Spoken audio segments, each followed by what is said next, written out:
Financial stability does not begin with a windfall. It does not require a perfect salary or a dramatic life overhaul. It begins with one small decision made consistently, and then another, and then another. This video is about those decisions. The ones that seem almost too small to matter. And the reason they matter more than almost anything else you could do for your financial life right now.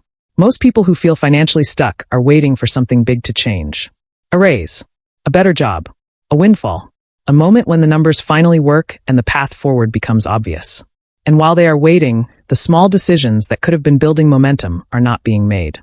Not because people are lazy or irresponsible, but because the connection between small actions and meaningful outcomes is genuinely hard to see when you are living inside a tight budget and the results of any single decision seem invisible. Here is what most financial advice misses. The power of small changes is not in any individual decision. It is in the accumulation of those decisions over time.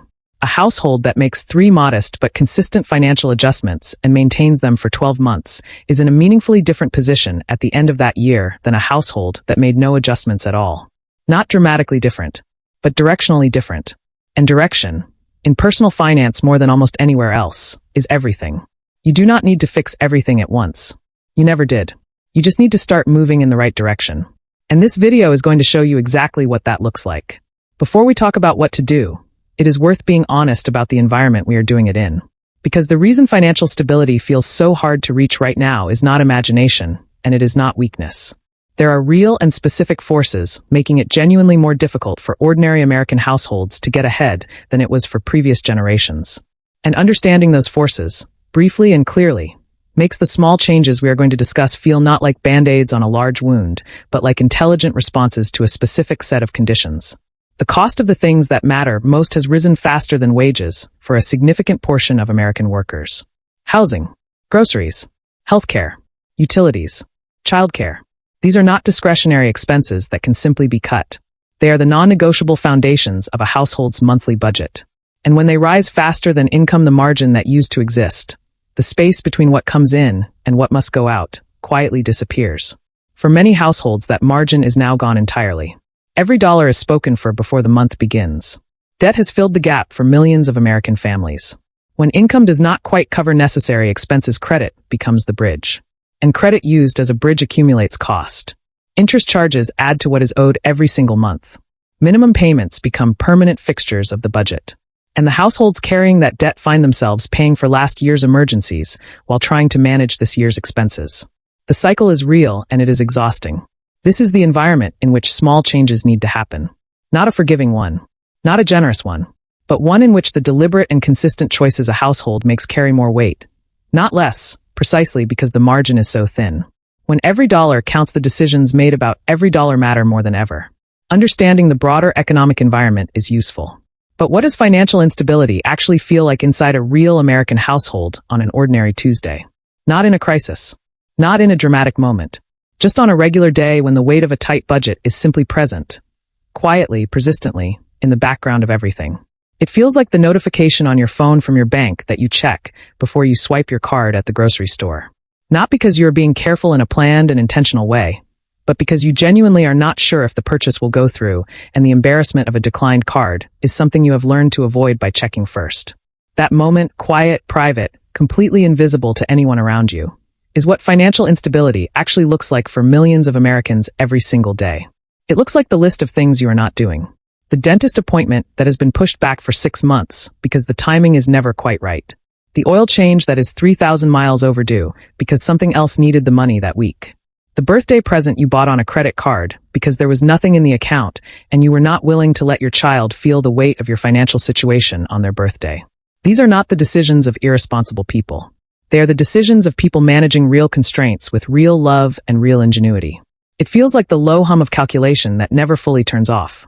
You are at dinner with your family, and part of your mind is running the numbers. You are trying to fall asleep, and the budget is there with you in the dark. You are at work trying to focus, and somewhere in the background the awareness of what is due at the end of the month is quietly competing for your attention. Financial instability is not just a money problem. It is a cognitive and emotional one. It takes up space that could be occupied by better things. And the most important thing to understand about this experience is that it is not fixed by a single dramatic intervention. It is improved gradually, by small decisions made consistently over time that slowly change the shape of the month from one where every dollar is spoken for before it arrives to one where a little breathing room begins to appear. That breathing room does not come all at once, but it does come. And understanding the simple mechanics of how it builds is the next step. Financial stability can feel like a concept that belongs to other people. People with higher incomes. People who started earlier. People who did not have the specific set of circumstances that made saving feel impossible for so long. But the mathematics of financial stability are actually more accessible than most people realize. And understanding them, simply and clearly, changes the way a household thinks about what is possible right now with what they currently have. The core principle is compounding. Most people have heard this word in the context of investing, but it applies equally to saving, to debt reduction, and to spending habits. Compounding simply means that small, consistent actions produce results that grow over time. Not in a straight line, but in a curve that bends upward the longer the action is sustained. A household that saves a modest amount every month does not just accumulate the sum of those individual contributions. The savings themselves begin to generate a small return. And that return generates its own return. Over months and years, the curve bends in a direction that no single large contribution could have produced as efficiently as the consistent small ones. The same principle works in reverse for debt. Every dollar of extra payment applied to a debt with a high interest rate does two things simultaneously. It reduces the principal owed, and it reduces the interest that will be charged on that principal going forward. So, each extra payment is worth more than its face value because it eliminates future interest charges that would otherwise compound in the wrong direction. A household that consistently applies even a small additional amount to its highest interest debt every month is not just paying down that debt faster. It is actively shrinking the total cost of that debt in a way that accelerates over time. Spending awareness operates on the same logic. Most households that honestly track their spending for the first time discover that a meaningful portion of their monthly outflow is going toward expenses they did not consciously choose and would not choose if they were paying full attention. Subscriptions that auto-renew and are never used. Convenience purchases that happen at the end of a tired day and add up across a month to a number that surprises almost everyone who looks at it honestly for the first time. The awareness itself, without any dramatic cutting or restriction, begins to change behavior in ways that redirect real money toward things that matter more. None of this requires a large income to begin. It requires consistency. And consistency is available to every household regardless of where it is starting from. The math works the same way whether the amounts are small or large. Starting small and staying consistent is always more valuable than waiting for the moment when starting large feels possible. We have talked about what small, consistent changes can build over time. But it is equally important to look honestly at what happens when those changes are never made. Not to create fear or guilt, but because understanding the quiet cost of inaction is often the most clarifying and motivating thing a household can encounter when it is deciding whether to start. The most significant cost of financial inaction is not dramatic. It does not announce itself. It accumulates silently in the background of ordinary life over months and years in a way that is almost invisible until the distance between where a household is and where it could have been becomes too large to ignore. A household that carries a high-interest debt without making extra payments does not feel the full cost of that decision in any single month. But across 3 years, across 5 years, the total amount paid in interest alone, money that produced nothing, built nothing, and left nothing, can represent a sum that would have meaningfully changed that household's financial position if it had been redirected even partially towards savings or principal reduction. Retirement is where the cost of inaction becomes most visible and most consequential. The households that delay beginning any retirement contribution, even a very small one, until conditions feel more comfortable are making a trade that is far more expensive than it appears in the moment. Time is the single most valuable ingredient in retirement savings. A small contribution made consistently over a long period of time produces an outcome that a much larger contribution made later cannot replicate. Every year of delay is not just a year of missed contributions. It is a year of compounding that cannot be recovered. And for households in their 30s and 40s who have not yet started this is not a reason for despair. It is a reason to start today rather than next year. The generational dimension of financial inaction deserves honest acknowledgement. Households that do not build any financial cushion have no buffer when an unexpected expense arrives. And unexpected expenses always arrive. A car repair, a medical bill, a period of reduced income. When there is no buffer, these events are absorbed by debt. And debt accumulated in response to emergencies is among the most expensive and most demoralizing financial weight a household can carry because it represents money owed for a crisis that is already over. being repaid out of a present budget that is already tight while the next unexpected expense is somewhere in the future waiting. The children who grow up in households without financial stability absorb that experience deeply. They develop a relationship with money shaped by scarcity and uncertainty. They enter their own adult financial lives without the models, the habits, or in many cases the starting resources that make early financial progress easier. The cost of inaction does not stay within one generation. It moves forward. And beginning, even imperfectly, even with very small amounts, is one of the most meaningful things a household can do, not just for its own future, but for the future of the people depending on it. Everything we have covered so far has been building toward this. The environment is difficult. The daily reality of financial instability is real and exhausting.